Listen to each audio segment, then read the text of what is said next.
ইফালে বিশ্বনাথৰ বিহালীৰ এজন লোকৰ বিশেষ পদক্ষেপ গছপুলি ৰোপণেৰে প্ৰাকৃতিক ভাৰসাম্য নিয়ন্ত্ৰণৰ প্ৰয়াস। গ্ৰীণ ৱৰ্ল্ড নামৰ নাৰ্চাৰী খুলি স্বাৱলম্বী হৈছে হৰেণ দাস আৰু নাৰ্চাৰীখনৰ জৰিয়তে আন 10 জনকো দিছে সংস্থাপন। লগতে তেওঁ বিভিন্ন ৰাজহুৱা স্থানত তেওঁ নিজৰ উদ্যোগত গছপুলি ৰোপণ কৰি আহিছে। এই নাৰ্চাৰী কেৱল ব্যৱসায়িক ভিত্তিতে নহয়, এক সামাজিক দায়বদ্ধতা হিচাপেও তেওঁ এই নাৰ্চাৰীখনৰ যোগেদি বিভিন্ন কাম কৰি আহিছে। এই সন্দৰ্ভত বিহালীৰ পৰা সাংবাদিক কৰণ শইকীয়াৰ এক প্ৰতিবেদন।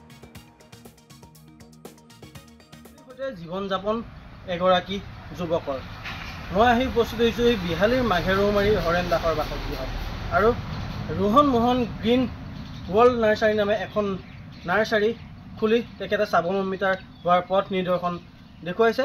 মই মোৰ কেমেৰা সহযোগীক দৃশ্যাংশ আছে, দৃশ্যাংশ দেখুৱাব। আচলতে তেওঁ যিখন নাৰ্চাৰী, সেই নাৰ্চাৰীত চন্দনৰ পুলি, বিশেষকৈ চন্দনৰ পুলিসমূহ দেখা পোৱা যায়। ৰাইজৰ উপকাৰ সাধনৰ বাবে তেখেতে এনেধৰণে চন্দনৰ পুলিসমূহ, বিশেষকৈ চন্দনৰ পুলিসমূহ তেখেতে আনি ৰাখিছে। অন্যান্য পুলিৰ লগতে তেখেতে চন্দনৰ পুলিসমূহ ৰাখিছে। মই পোনপটীয়াকৈ আমাৰ হৰেণ দাসৰ লগত চিনাকি কৰিবলৈ বিচাৰিছোঁ। হয়, আপুনি বহু বছৰ ধৰি গছপুলিৰ লগত জীৱন যাপন কৰি আহিছে, কি ক'ব এই মুহূৰ্তত? হয়, নমস্কাৰ। বস্তুটো কি, আজি বৰ্তমান সময়ত পৃথিৱীৰ যিটো গৰম উষ্ণতা বৃদ্ধি হৈছে, এই বৃদ্ধি প্ৰতিৰোধ কৰাৰ একমাত্ৰ উপায় হৈছে গছপুলি ৰোপণ কৰা। আৰু যিটো বস্তু নহ'লে আমি জীয়াই থাকিব নোৱাৰোঁ, সেইটো বস্তু আমি ৰোপণ কৰিব লাগিব আৰু অধিক গুৰুত্ব প্ৰদান কৰিব লাগিব। চৰকাৰেও গুৰুত্ব প্ৰদান কৰিছে, আমাৰ ৰাইজেও সহযোগ কৰিব লাগিব।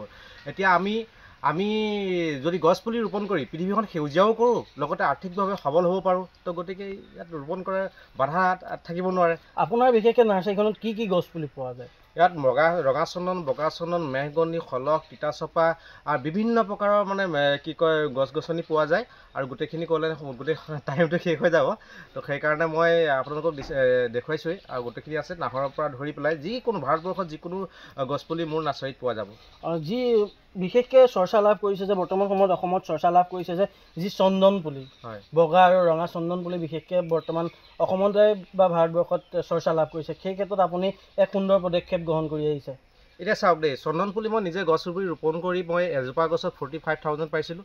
মই তেতিয়াই অনুভৱ কৰিছিলোঁ যে এজোপা গছত যদি 45,000 পাওঁ, তেতিয়াহ'লে 100 জোপা ৰোপণ কৰিলে 45 লাখ টকা ডাইৰেক্ট ওলাইছে। আৰু তামোল গছ লাগোঁতে আপোনাৰ 7 বছৰ লাগি যায়, বা বগা চন্দনটো 12 বছৰহে অপেক্ষা কৰিব লাগে, নে লাল চন্দনটো 15 বছৰ অলপ পাৰ হ'ব লাগে, তেতিয়া মেচিয়ৰ্ড হ'বৰ কাৰণে। ৰঙা চন্দন এতিয়া পাৰ কেজি 2000 টকা বিক্ৰী হয়, বগা চন্দন 1200 পৰা ধৰি 1500-1600 টকালৈকে বিক্ৰী হয়। গতিকে কেজি হিচাপত যিটো গছ বিক্ৰী হয়, আমি ৰোপণ কৰিব লাগে, পৃথিৱীখন সেউজীয়াও কৰিব লাগে, লগতে পইচা আৰ্থিকভাৱে সবল হ'ব পাৰিব সকলোৱে। তো গতিকে চিম্পল কথাটো। চন্দন পুলি আপুনি ৰোপণ কৰিছিলে বুলি গম পাইছোঁ ইতিমধ্যে, আৰু উৎসাহিত কেনেকৈ হৈছিল চন্দন পুলি ৰোপণ কৰিবলৈ? উৎসাহিত চাওক, মই সৰুৰ পৰাই গছপুলি সৰুৰ পৰাই তেনেকুৱা ক'ৰবাত যদি পৰি থাকে কিবা এটা পুলি মই আনি ঘৰত ৰোপণ কৰি থওঁ। ঠিক তেনেকৈ এদিন ৰাস্তাদি এজন ব্যক্তি গৈছিলে গছপুলি লৈ, তেতিয়া মই সুধিলোঁ এইটো কি গছপুলি? তেওঁ কৈছে চন্দন। তো মই জানিলোঁ তেতিয়া দামী গছ বুলি। তেতিয়া মই ৰোপণ কৰি 2 জোপা গছ ৰোপণ কৰিছিলোঁ। তাৰপিছত